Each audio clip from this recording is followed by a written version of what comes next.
ಸೀತಾಮಾತೆಯೇ ಸ್ವತಃ ನದಿಗೆ ಶಾಪ ಕೊಟ್ಟಿದ್ರು. ಯಾಕೆ ಗೊತ್ತಾ? ರಾಮ ಲಕ್ಷ್ಮಣನ ಮುಂದೆ 4 ಸಾಕ್ಷಿ ಸುಳ್ಳು ಹೇಳಿದ್ರು. ಸತ್ಯಕ್ಕೆ ನಿಲ್ಲುವ ಒಂದು ಮರ ಮಾತ್ರ ಧೈರ್ಯ ತೋರಿಸಿತ್ತು. ಇದೆಲ್ಲ ನಡೆಯಿತು ವನವಾಸದ ಸಮಯದಲ್ಲಿ. ಇದಕ್ಕೆಲ್ಲ ಕಾರಣ ಸೀತಾದೇವಿಯ ಶಾಪ. ರಾಮ ಲಕ್ಷ್ಮಣ ಕಾಡಿಗೆ ಹೋದ ನಂತರ ದಂಡೆ ಮೇಲೆ ಕುಳಿತಿದ್ದಂಥ ಸೀತಾದೇವಿ ಕಣ್ಣಿಗೆ ಒಂದು ದೃಶ್ಯ ಬೀಳುತ್ತೆ.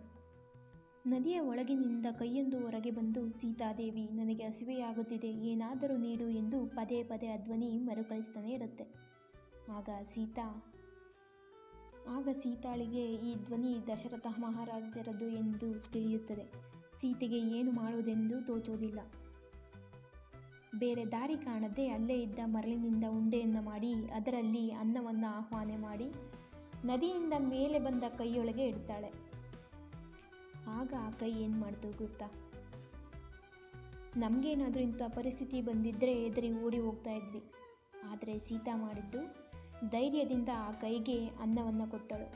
ಆಗ ಆ ಕೈ ಅವಳಿಗೆ ನಮಿಸಿ, ಸುಖವಾಗಿರು, ನಾನು ನಿನ್ನ ಮಾವ ಅಂತ ಹೇಳಿ ಆಶೀರ್ವಾದ ಮಾಡಿ ಅಲ್ಲಿಂದ ಅದೃಶ್ಯವಾಗುತ್ತೆ.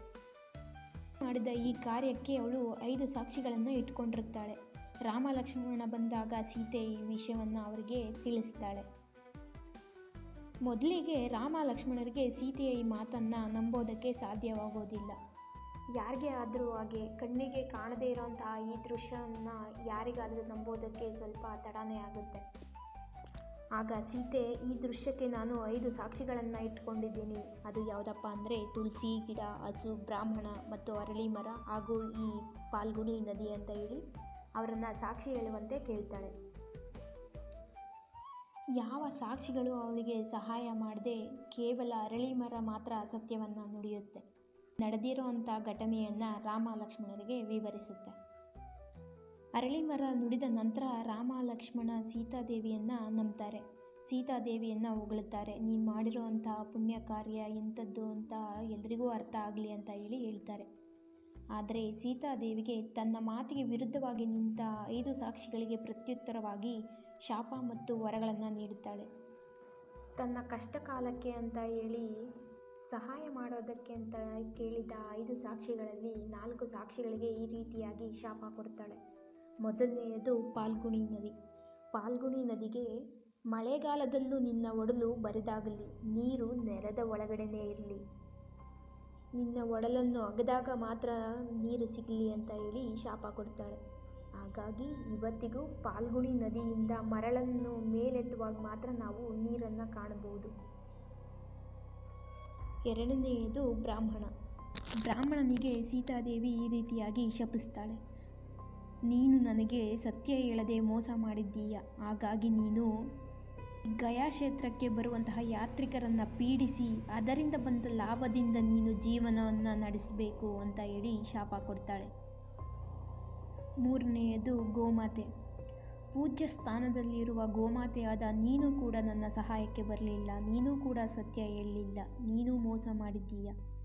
ನೀನು ಈ ಗಯಾ ಕ್ಷೇತ್ರದಲ್ಲೇ ಇದ್ದು ಅವರಿವರು ಇಡುವ ಪಿಂಡವನ್ನು ತಿನ್ನುತ್ತಾ ಜೀವನವನ್ನು ಸಾಗಿಸು. ಎಷ್ಟೇ ತಿಂದರೂ ನಿನ್ನ ಹೊಟ್ಟೆ ತುಂಬದಿರಲಿ ಅಂತ ಹೇಳಿ ಶಾಪ ಕೊಡ್ತಾಳೆ. ಸೀತಾ ಕೊಟ್ಟ ಈ ಶಾಪದಿಂದ ಗಯಾ ಕ್ಷೇತ್ರದಲ್ಲಿರುವ ಹಸುಗಳು ಇಂದಿಗೂ ಹೆಣಗಳಿಗೆ ಇಡುವಂಥ ಪಿಂಡವನ್ನೇ ತಿಂದು ಬದುಕ್ತಾ ಇದ್ದಾವೆ. ಅವು ಎಷ್ಟು ಹೊಟ್ಟೆ ಹಸ್ದಿರ್ತವೆ ಅಂದರೆ ಪಿಂಡವನ್ನು ಬಿಡೋದಕ್ಕೂ ಮುಂಚೆಯೇ ಕೈಯಲ್ಲಿರುವಂತಹ ಪಿಂಡವನ್ನು ಕಿತ್ಕೊಂಡು ತಿನ್ನೋದಕ್ಕೆ ಪ್ರಯತ್ನಿಸುತ್ತವೆ.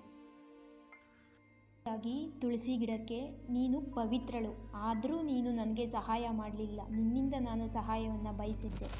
ಸತ್ಯ ಹೇಳಿದಿದ್ದರೆ ನಿನ್ನಿಂದ ನನಗೆ ತುಂಬ ಉಪಕಾರ ಆಗ್ತಿತ್ತು. ಆದರೂ ನೀನು ನನಗೆ ಸಹಾಯ ಮಾಡಲಿಲ್ಲ. ಹಾಗಾಗಿ ನೀನು ಎಷ್ಟೇ ಪವಿತ್ರಳಾಗಿದ್ದರೂ ಎಲ್ಲೆಂದರಲ್ಲಿ ಬೆಳೆಯುವಂತಳಾಗಲಿ, ಅಪವಿತ್ರ ಜಾಗದಲ್ಲಿಯೂ ನೀನು ಬೆಳೆಯುವಂತಾಗಲಿ ಅಂತ ಹೇಳಿ ಸೀತಾದೇವಿ ಶಾಪ ಕೊಡ್ತಾಳೆ. ನಂತರ ಸೀತೆಯ ದೃಷ್ಟಿ ಅರಳಿ ಮರದ ಕಡೆಗೆ ತಿರುಗುತ್ತದೆ. ನನಗೆ ಸಹಾಯ ಮಾಡಿದ ನೀನು ಸದಾ ಹಸಿರಾಗಿರು, ನಿನ್ನ ಒಡಲು ಸದಾ ತುಂಬಿರಲಿ, ಒಡಲನ್ನು ತುಂಬಿಸುವ ಶಕ್ತಿಯೂ ನಿನಗೆ ಸಿಗಲಿ ಅಂತ ಹೇಳಿ ಸೀತಾದೇವಿ ಅರಳಿ ಮರಕ್ಕೆ ಒಂದು ವರವನ್ನು ಕೊಡ್ತಾಳೆ. ಅವತ್ತಿನಿಂದ ಇವತ್ತಿನವರೆಗೂ ಅರಳಿ ಮರ ಪೂರ್ತಿ ಗಿಡ ಒಣಗೋದಿಲ್ಲ. ಕೆಲವು ಕಡೆಯಾದರೂ ಸದಾ ಹಚ್ಚ ಹಸಿರಾಗಿರುತ್ತೆ. ನಿಮಗೆ ಈ ಕತೆ ಮುಂಚೆನೇ ಗೊತ್ತಿದ್ದರೆ ಒಂದು ಲೈಕ್ ಮಾಡಿ. ಈ ಕಥೆಯಲ್ಲಿ ಏನಾದರೂ ಮಿಸ್ಟೇಕ್ಸ್, ತಪ್ಪುಗಳು ಏನಾದರೂ ಇದ್ದರೆ ಕಾಮೆಂಟ್ ಮಾಡಿ. ಕತೆ ಹೇಗಿತ್ತು ಅಂತ ಕೂಡ ಕಮೆಂಟ್ ಮಾಡಿ. ಈ ಥರದ್ದೇ ಇನ್ನಷ್ಟು ಕತೆಗಳಿಗೆ ನನ್ನನ್ನು ಫಾಲೋ ಮಾಡಿ.